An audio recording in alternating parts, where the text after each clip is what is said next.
A security baton taps the floor, sharp and impatient. Miss, you don't belong in this line. The words land hard, loud enough for nearby travelers to turn. The girl stands still at the premium check-in counter, her fingers wrapped tightly around a small, worn handbag. The boarding pass in her other hand is creased, old, handled too many times. She keeps her eyes forward. She breathes slowly, one breath in, one breath out. People notice her clothes first, the scuffed shoes, the faded sleeves. Soft laughter spreads like a quiet ripple. Phones rise. Someone whispers, "How did she even get here?" A man steps closer, the senior airport official. Polished suit, confident smile, authority worn like perfume. He doesn't look at the boarding pass. He looks at her face, then past her. This counter, he says clearly, almost kindly, is for real passengers. The crowd reacts for him. A chuckle, a scoff, a shake of the head. The girl finally speaks. Her voice is low, steady. "I just need someone to check." That calm does something to him. It annoys him. He tilts his head, amused. "You people always say that." Her fingers tighten, not in fear, in control. He lifts one hand, security moves instantly, heavy boots, firm grips, one guard takes her arm. She doesn't pull away, she doesn't argue, she doesn't beg. As she's turned from the counter, she looks once at the departure board, flights blinking, time moving. Like time matters more than pride. Either leave quietly, the official says, smiling, or embarrass yourself further. The smile is worse than the words.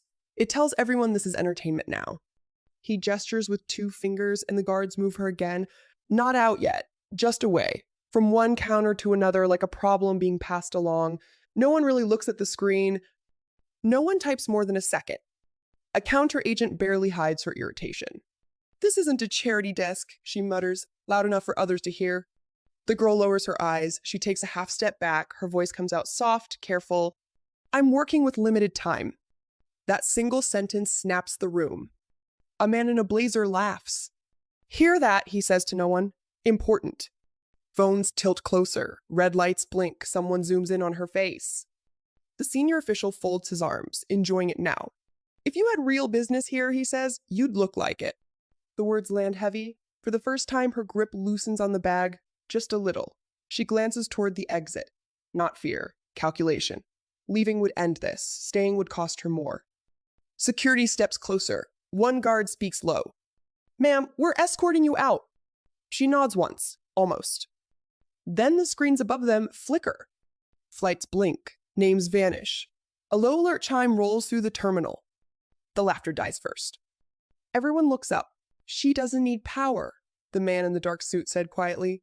"She needs patience." Years earlier, the room was smaller, quieter, too quiet for the words being thrown around. A younger version of the girl sat on a tall chair, her feet dangling above the floor, not touching the ground. Her hands rested in her lap, still, watching. Adults stood around a table covered in papers. Numbers circled in red, voices low but sharp. If this collapses, the airport goes with it. The foundation is the only reason it survived. "She's just a child." No one spoke to her. They spoke about her. She didn't cry. She didn't ask questions. She listened. She learned that day what money sounded like when it was afraid. She learned how fast respect disappeared when people thought you were weak. After the loss came responsibility. Not given, forced. She became the legal trustee, not because she wanted to be, but because there was no one else left. They taught her slowly. Not books first, silence first. "Don't rush to answer," an older woman told her, placing a hand over her small fist. "Watch how people treat you when they think you're nothing." She practiced staying calm when spoken over. She practiced breathing when voices rose. She practiced letting arrogance reveal itself. When she was older, she made one decision on her own. No titles, no escorts, no announcements. "I want to see the truth," she said. The memory breaks. Back in the terminal, a guard's hand is still on her arm. A radio crackles. Protocol 0 confirmed. The terminal doesn't panic. It freezes. Screens lock mid-blink. Boarding doors seal with a dull thud. The soft noise of travel dies all at once, replaced by a tight, waiting silence. Conversations stop halfway through sentences. People look around, confused. Executives rush in from secured corridors, ties loosened, faces sharp with urgency. They don't head for the VIP lounge. They don't check the gates. They move straight toward the crowd. The senior official feels it before he understands it. His shoulders stiffen. The smile slips, he clears his throat. A security director steps forward, voice low but cutting. Where is the girl? The question slices through the air. The official lets out a short laugh, trying to recover. This is about safety, not... He stops. Because every pair of eyes turns at the same time, not to him, to her. The girl stands exactly where she was left. Small, quiet, her arm no longer pulled but still held. She hasn't moved, she hasn't spoken, her face shows nothing, no fear, no triumph, just patience. Phones begin to lower, slowly, one by one. The crowd feels it now. Something has shifted, not loud, not dramatic, heavy. The security director's gaze hardens. Release her, he says. The guard hesitates, then steps back. The girl adjusts her grip on the worn handbag, calm, controlled, like she has been waiting for this moment all along. Then the sound comes from behind them. Slow, deliberate, expensive shoes on polished floor, heavy footsteps. And no one needs to ask who has arrived. The airport owner walks past every VIP without slowing. People part without being told to. Conversations die mid-breath. His suit is perfectly cut, his steps unhurried, his presence heavy enough to bend the room. He doesn't look left. He doesn't look right. He stops only when he reaches her. The girl lifts her eyes. The crowd expects anger, a command, someone to be dragged away. Instead, he lowers his head. He bows. The air seems to leave the terminal all at once. We failed our own standards, he says, his voice calm, clear, impossible to mishear. Gasps ripple through the crowd. Phones shake in frozen hands. The senior official steps forward quickly, words spilling. There's been a misunderstanding. We were just following... You're done speaking, the owner says without turning to him. Silence snaps tight. He looks back at the girl, not at her clothes, not at the bag, at her face. You came without announcement, he says, without protection, to see the truth. She doesn't nod, she doesn't explain, she says nothing at all. That tells me everything, he continues. The weight of his words presses down on the staff standing nearby, heads lower, backs stiffen. He finally turns to them. His voice is steady, controlled, final. Every action today, he says, will be reviewed. No one breathes. The girl tightens her grip on the worn handbag. The room understands this isn't over yet. No one is filming anymore. No one dares. Phones that were raised so confidently are now hidden away, slipped into pockets like evidence. The laughter from earlier is gone. In its place is a heavy, uncomfortable, quiet, the kind that makes people suddenly aware of where they're standing. The staff who mocked her moments ago now stand exposed. The senior official stares straight ahead, jaw tight, saying nothing. The counter agent keeps her eyes fixed on the desk, unable to look up. Shame sits on her shoulders like weight. The girl notices it all. She notices how fast arrogance disappears, how quickly voices soften when power shifts. She stands the same way she always has, calm, balanced, steady. Not proud, not angry, just present. The crowd changes too. Judgment fades into guilt. Guilt slowly turns into admiration. A man who laughed earlier looks down at his shoes. A woman presses her lips together, realizing she recorded the wrong moment. Someone whispers, "I didn't know," but the words fall flat. The airport owner watches silently. This isn't about punishment. It's about exposure. The girl finally speaks again, more than a single sentence this time. Her voice is quiet, but it carries, "I only ask to be treated fairly." No accusation, no emotion, just truth. The owner nods once. That should never be too much to ask. No one applauds, no one moves. Consequences don't need to be announced. They're already understood. Notes are taken.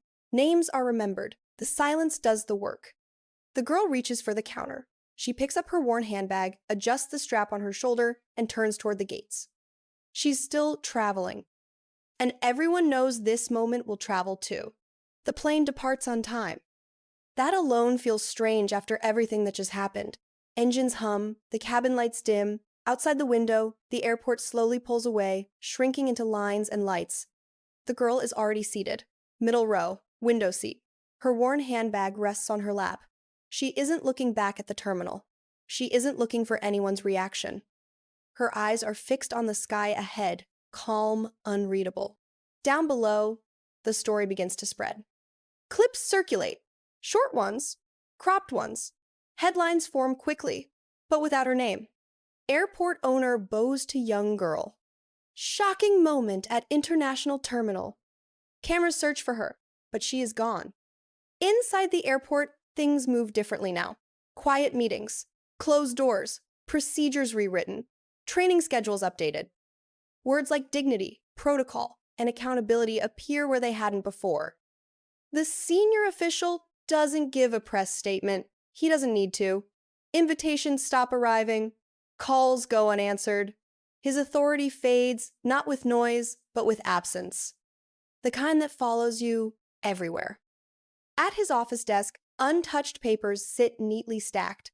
A career ends without an announcement. Elsewhere, the counteragent replays the moment in her head. The words she used, the tone, the look on the girl's face. It stays with her longer than any warning ever could. In a private lounge, far from the cameras, the airport owner sits alone for a moment. No entourage, no staff, just a glass of water untouched on the table. He thinks about the bow. Not the headlines, not the shock on people's faces. The bow itself. He realizes it wasn't weakness. It wasn't apology alone. It was recognition. Recognition that power means nothing without standards. That systems fail quietly until someone tests them from the lowest place. He understands now why she came the way she did. No titles, no protection, no warning. Truth only appears when people believe they are unseen. Up in the air, the seatbelt light switches off. The girl exhales slowly. She loosens her grip on the handbag for the first time since arriving at the airport. Her shoulders relax, not because she won, but because she saw what she needed to see. Outside the window, clouds drift past. Soft, endless, unbothered by status. A flight attendant passes and smiles politely. "Can I get you anything?" The girl shakes her head.